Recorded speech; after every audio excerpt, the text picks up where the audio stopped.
Pour faire subir une évolution de taux moins 20%, on doit multiplier par le coefficient multiplicateur qui est ici égal à 1 plus t.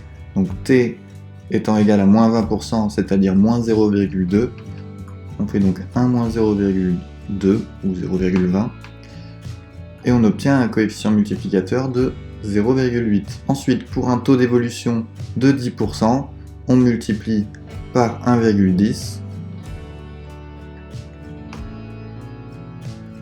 Ensuite, si on a un coefficient multiplicateur égal à 1,4, c'est-à-dire 1,40, donc les deux chiffres après la virgule nous indiquent une augmentation de 40%.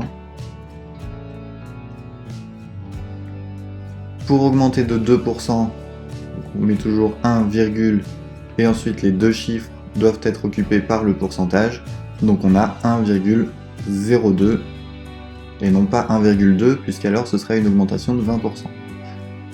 Pour baisser de 30%, on doit multiplier par 0,70, on part de 1 et on enlève 0,30.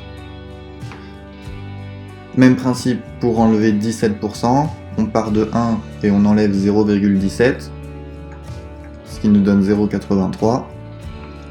Si on a un coefficient multiplicateur de 0,96, c'est qu'on a enlevé 4%.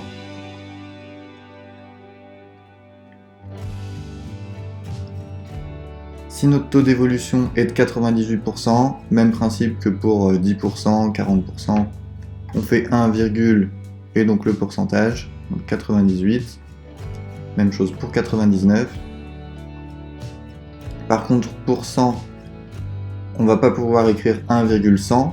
Ce qui va après 1,98 et 1,99, on sait que ça va être 2. Donc une augmentation de 100%, ça revient à multiplier par 2. Et si on multiplie par 3, c'est qu'on a augmenté de 200%.